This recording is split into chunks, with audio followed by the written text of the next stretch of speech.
Hi, I'm Jamie Ananda McConaughey. Welcome to the Tantric Life podcast.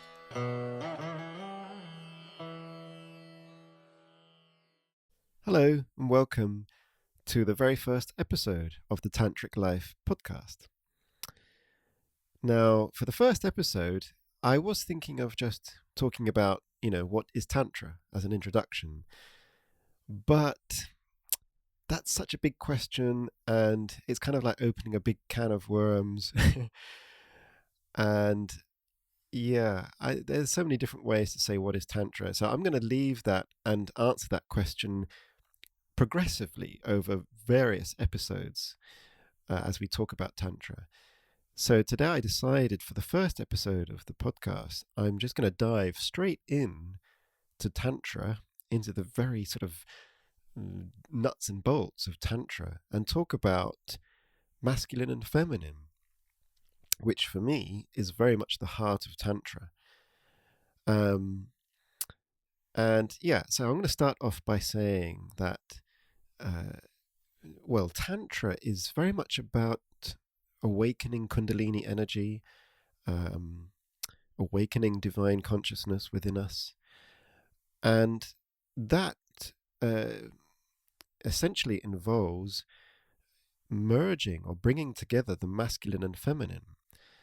And my experience with this, it has come from a lot of my practices in the monastery, where we did a lot of Kundalini work, not specifically like meditation as such, but just through spiritual life, through worship, through dedication to the different gods and goddesses. And you experience the different energies of the divine, the masculine and the feminine. And yeah, I had many experiences about how the masculine and feminine was awakening within me, both of those energies, and how when they come together, they ignite that divine consciousness within you, that spark of divinity. So, so Tantra practice, obviously Tantra practice involves some kind of sexual things, sexual practices. It doesn't have to be sex. Tantra is not just about sex, but Tantra is known for that, of course. And there's a reason why. It's because when, sex is an act of creation that involves masculine and feminine. Biologically, man and woman come together, they have sex, and they create something. Now, I think in terms of awakening divine consciousness, that bringing together of man and woman, it's more important to focus on masculine and feminine energy. So it doesn't have to be exactly a man and a woman. It could be two men, or it could be two women. But as long as there's that polarity of masculine energy and feminine energy, and when it's coming together, it creates, a sexual arousal, and that awakens the Kundalini.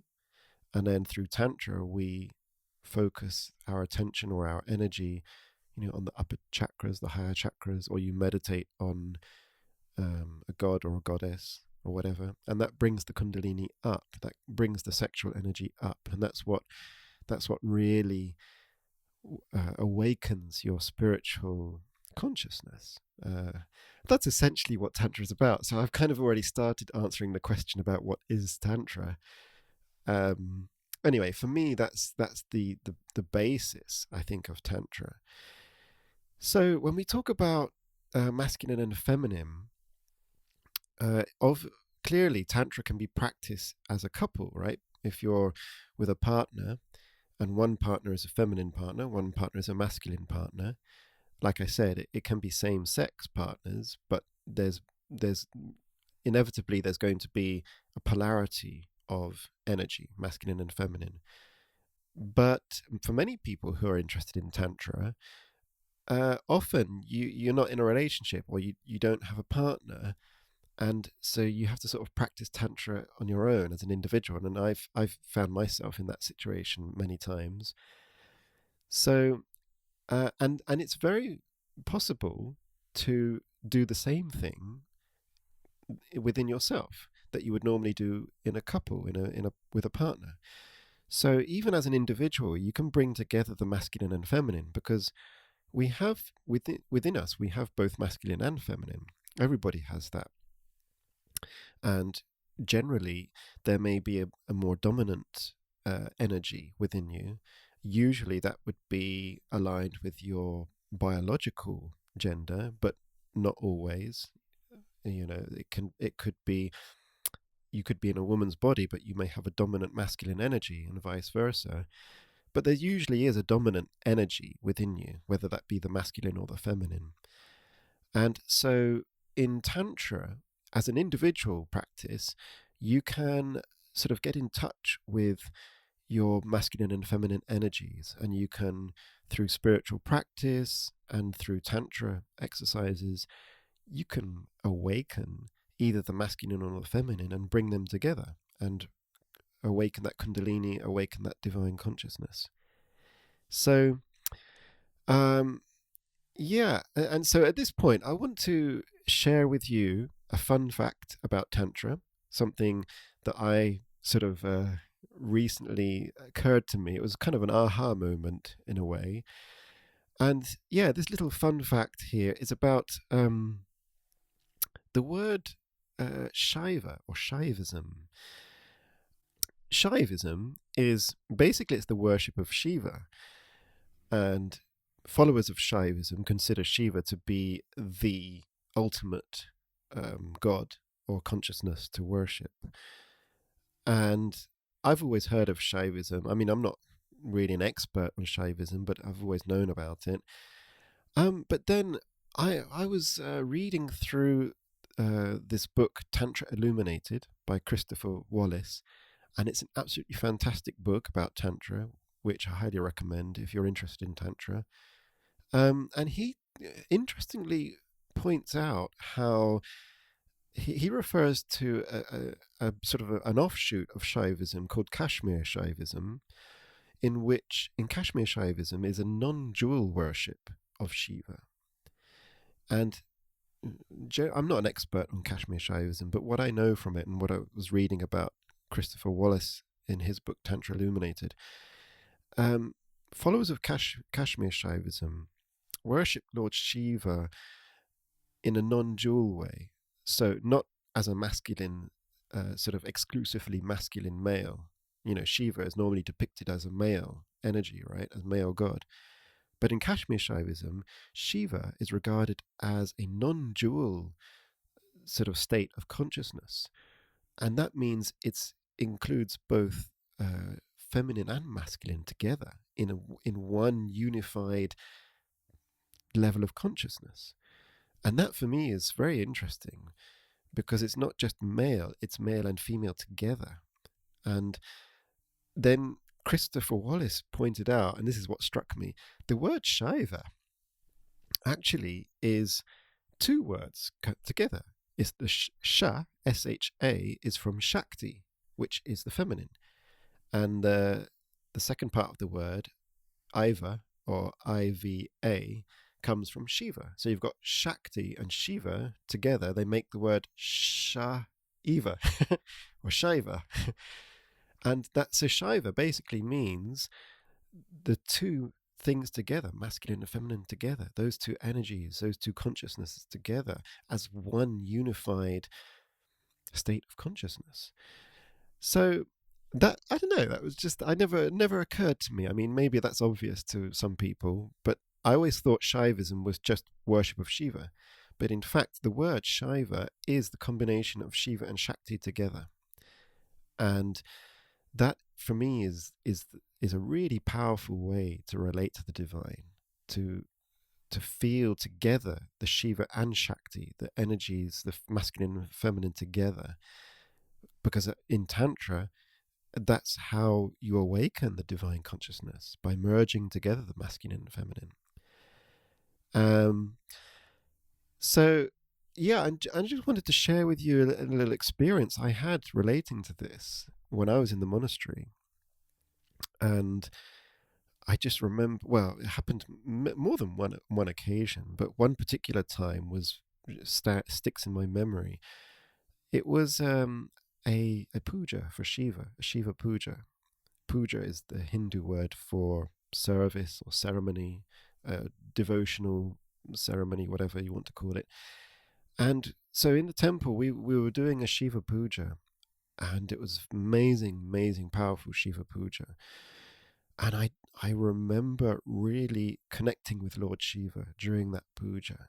You know, we were chanting and we were singing the kirtan, the bhajans, the devotional songs for Lord Shiva. And I really connected with Lord Shiva, and I could feel myself identifying with Shiva, becoming Shiva. And, you know, with my eyes closed, I felt like I was Shiva. And I could almost see myself, you know, looking down. I mean, my eyes were closed, but sort of looking down in my mind's eye, I could see my body was like Lord Shiva's body. You know, that as you see in classical image in the pictures, you know, he's half naked.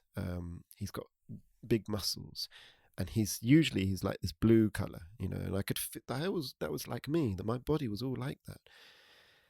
But then during the puja, I something shifted a little bit, and I could feel the feminine energy. I could feel the divine mother energy, the Shakti energy, because as we've been talking about in Shaiva, is that state of consciousness is both masculine and feminine together, and I could feel that. And in fact, as I got more into that, I could feel the two energies coming together, the masculine and the feminine. And with my eyes closed, I could look down and I could see my body was now half masculine and feminine. It was like one half was like Shiva, that sort of strong muscles, half naked, a blue color. And the other half was Shakti. It was the divine goddess, the divine feminine. And I could see a feminine body, and I had a breast. Like on one side there was a breast, and there was this feminine form, and it was these two energies together, and it created such an amazing, powerful experience. And I could really connect with that divine consciousness of the masculine and the feminine, Shiva, Shakti, together. So yeah, it's really, even just relating and thinking about it again I can feel the power from it, and it sort of brings back that consciousness. I can feel my mind opening up into that already in this moment right now. But yeah, so bringing this back into Tantra, as I said, for me, that's what Tantra is all about. Tantra is all about bringing the masculine and feminine energies together. And I've always found in my own practice, whether I'm doing meditation or whether I'm doing chanting, whether I'm doing pujas, it's the Tantra practice is about awakening the feminine and masculine at the same time. And when you're stimulating sexual energy, you're basically stimulating the feminine creative energy, because sexual energy is creative energy. And the feminine energy, the divine mother, she is the mother of the universe. She's the one that creates. So sexual energy is the female, feminine creative energy. And the masculine component of this process comes from the upper chakras in the third eye chakra, the crown chakra, the higher level chakras. And it's almost like you feel it like the divine masculine energy is coming from above, and the divine feminine creative energy is coming from below, from the base chakra and the sex chakra. That's where you're stimulating it and awakening it. And so when in Tantra, when we stimulate the sexual chakras, but at the same time we're holding our consciousness in the upper chakras, you're kind of like you're calling. It's like you're calling out or invoking both the masculine and the feminine. You're invoking Shiva and you're invoking Shakti. And when you invoke both together, that's what Tantra is about. So you're stimulating the sexual energy, and at the same time you're focusing on the upper chakras. And as these two awaken, they draw to each other. They kind of attract to each other like magnets, like the opposite poles of a magnet. So the more you stimulate one and the more you're sort of focused on the other, the more they drawn together. And that's what Tantra practice is about. And you draw these two energies together, and that's what creates this explosion of what people call orgasm, multi-orgasmic experience. And I'm not talking about just an ejaculatory orgasm. I'm talking about that orgasm of consciousness and bliss. And it's like an incredible joy of bliss. Your whole body is tingling because of the sexual stimulation and sexual arousal. But Shiva and Shakti are alive and opening in your mind and in your consciousness. That's like this orgasm. That's what people call it, an orgasm. So, yeah. So there we go. This is just my brief insights about masculine and feminine energies in relation to Tantra and spiritual practice. And I could probably go on rambling about it for ages and ages, but I want to try and keep this episode reasonably short. So, yeah, so to wrap up then, I'd like to share with you some practical tip that maybe you can put into practice and you can try for yourself. And that is about bringing the masculine and feminine together for yourself to experience this. So if you're in a couple, if you've got a partner, you can do that, I suppose, quite easily, because it's sort of naturally, in a relationship, you naturally have that polarity of masculine and feminine. But I would also recommend, as an individual, whether you're single or whether you're in a relationship, as an individual, look for that polarity within yourself. And most people have a dominant energy. Maybe the masculine is more dominant in you, or maybe the feminine is more dominant in you. And what I recommend as a practice, try to connect with the less dominant energy within you. So if you're a man and you're normally a bit more kind of masculine, try use through meditation or your spiritual practice, your chanting, whatever, connect to the other less dominant energy. So if you're a man, connect with the feminine, the divine feminine.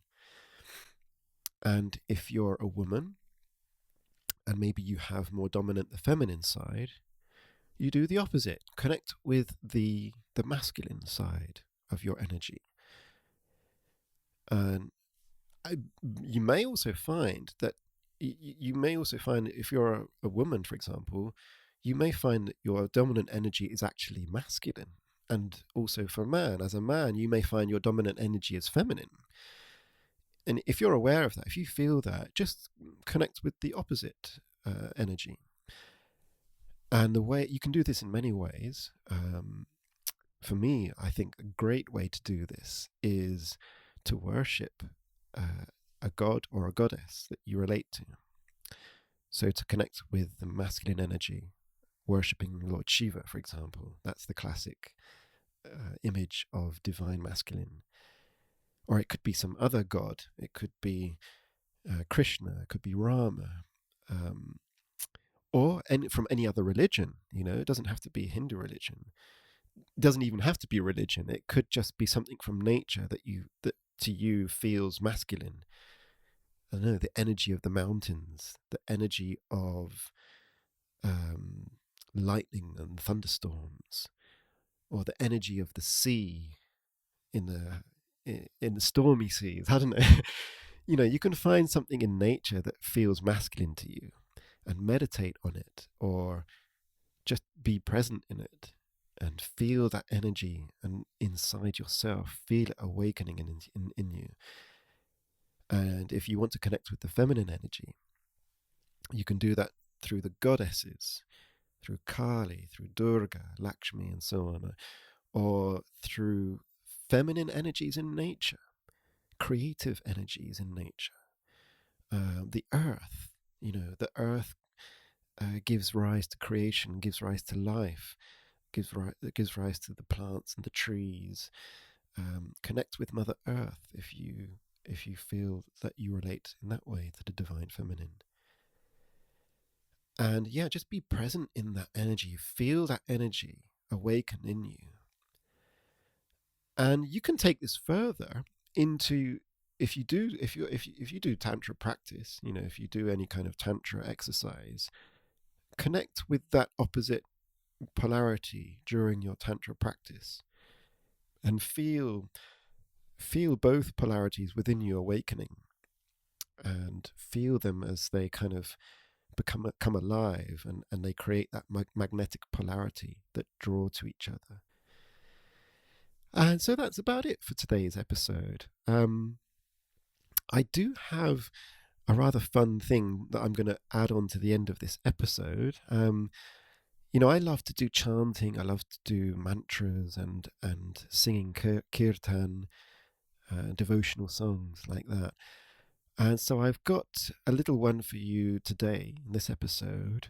And since it's the first one that I'm doing, I'm starting off with chanting to Ganesh. So I have a Ganesh mantra, which I'm going to be chanting, and you can listen to it. And I always start off first by invoking all of the principal gods and goddesses, all of the different energies of the divine. So in this chanting recording, you'll first hear me doing an invocation to all of the gods and goddesses. I always do that before anything. So after that invocation, I go on to do the Ganesh mantra, and I just repeat it a few times. So you can just listen to it. And if you want to learn it, it's a lovely mantra. Ganesh is the remover of obstacles. So Ganesh is a beautiful energy. He's such a loving energy. He's very kind, and he's very easygoing. Like, it doesn't matter what crazy shit you get up to, he's always there to give you a good cuddle, because he's so cuddly. He's got his big tummy and his elephant trunk to sort of cuddle you. So he's a very cuddly, loving energy, and he removes obstacles from your life. He removes obstacles from your mind. So Ganesh is always the first mantra to do before you do any other spiritual mantras or spiritual practice, in fact. Normally in pujas, they start with Ganesh because it's clearing the way, clearing the mind, clearing the emotions, removing those obstacles with his big, powerful trunk. He can move anything. So listen to this mantra, enjoy it if you like, and if you want to know the translation of the mantra, let me know. But honestly, I don't give too much attention to direct translations, because Sanskrit is a very tricky language to translate, and I'm not an expert on Sanskrit, but I do know that you can translate Sanskrit in many different ways. But the point of a mantra is not so much to translate word for word what it means. The point of a mantra is to tune in to the vibration that it carries. And these mantras are ancient mantras that have been chanted for thousands and thousands of years. So they've built up a vibration. And by chanting the mantra, just focusing your mind on the sounds of the Sanskrit, of the sounds of the words, you tune into that vibration, and it raises your consciousness, and it channels the energy of whatever mantra you're chanting. So if you're chanting to Ganesh, it channels that loving Ganesh energy of removing obstacles. So yeah, so have a listen to it, and I hope you enjoy it. And let me know if you want other mantras, or if you want me to talk more about those kinds of mantras and things like that. And yeah, so thank you for listening. And if you want to find out more information about the Tantric Life, feel free to head over to the website, thetantriclife.com. And yeah, drop me a comment. You can say hi, and we can start a conversation about Tantra and anything to do with Tantra. All right, take care. Bye-bye.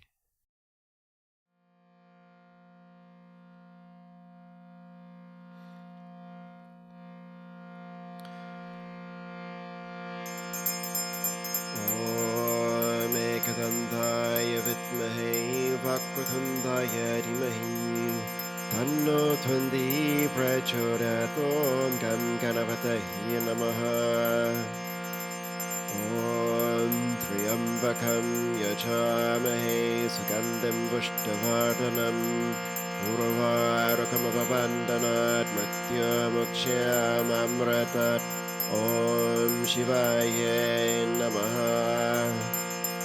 ॐ गणाम्बिकाय विद्महे महातपाय धीमहि तन्नो दुःखी प्रचोदयात् ॐ दुन्दुगाय नमः ॐ ऐं ह्रीं श्रीं क्लीं चामुण्डाय विचे चामुण्डाय विचे चामुण्डाय विचे ॐ महाभद्रकाली नमः ॐ कालिकाय च विद्महे समासवासिने धीमहि तन्नो अघोरा प्रचोदयात् ॐ महाभद्रकाली नमः ॐ नारायणाय विद्महे वासुदेवाय धीमहि तन्नो विष्णु प्रचोदयात् ॐ नमो नारायणाय नमः ॐ महालक्ष्मी च विद्महे विष्णुभद्राय धीमहि तन्नो लक्ष्मी प्रचोदयात् ॐ महालक्ष्मी नमः या कुन्दन्दुतचरहरवला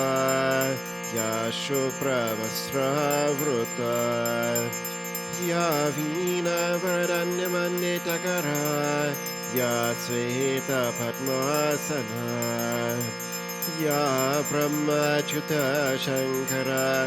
प्रवृत्तिरित्यव्याय सदा वन्दिता सा मम्बतु सरस्वती भगवती निशेषयत्यपः ॐ शताननाय विद्महे शक्तिहस्ताय धीमहि तन्नो स्कन्दः प्रचोदयात् ॐ सुब्रह्मण्याय नमः ॐ भूर्भुवस्सुवः तत्सवितुर्वरेण्यं भर्गो देवस्य धीमहि धियो यो नः प्रचोदयात् ॐ तत्सत् हरि ओम्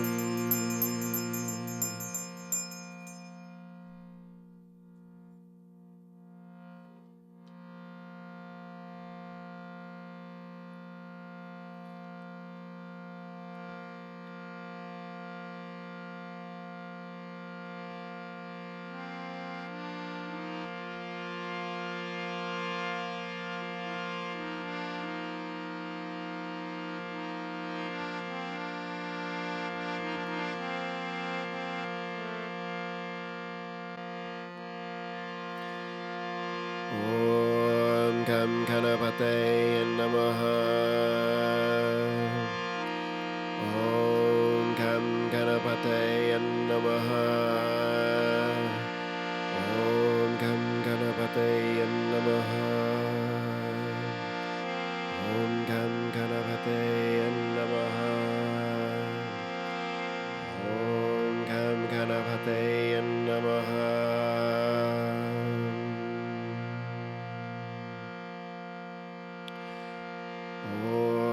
एकदन्ताय विद्महे वक्रतुण्डाय धीमहि तन्नो त्वन्ति प्रचोदयात् ॐ गं गणपतये नमः ॐ एकदन्ताय विद्महे वक्रतुण्डाय धीमहि तन्नो त्वन्ति प्रचोदयात् ॐ गं गणपतये नमः ॐ एकदन्ताय विद्महे वक्रतुण्डाय धीमहि तन्नो त्वन्ति प्रचोदयात् ॐ गं गणपतये नमः ॐ एकदन्ताय विद्महे वक्रतुण्डाय धीमहि तन्नो त्वन्ति प्रचोदयात् ॐ गं गणपतये नमः ॐ एकदन्ताय विद्महे वक्रतुण्डाय धीमहि तन्नो त्वन्ति प्रचोदयात् ॐ गं गणपतये नमः ॐ एकदन्ताय विद्महे वक्रतुण्डाय धीमहि तन्नो त्वन्ति प्रचोदयात् ॐ गं गणपतये नमः ॐ Om Gam Ganapate Namaha. Om Gam Ganapate Namaha. Om Gam Ganapate Namaha. Om Gam Ganapate Namaha. Om Gam Ganapate Namaha.